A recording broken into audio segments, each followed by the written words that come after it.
luckily, luckily, luckily, luckily. So we have the word luckily. So luckily, luckily, luckily. That's how you pronounce the word luckily.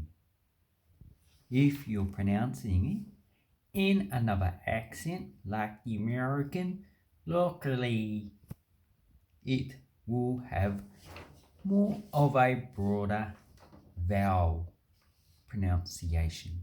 So, luckily, luckily.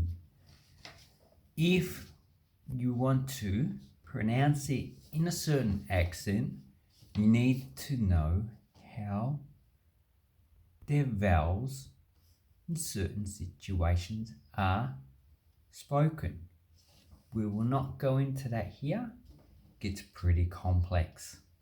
Anyway, luckily, I will not teach you how the different vowels are pronounced in different accents because luckily it is beyond my capability.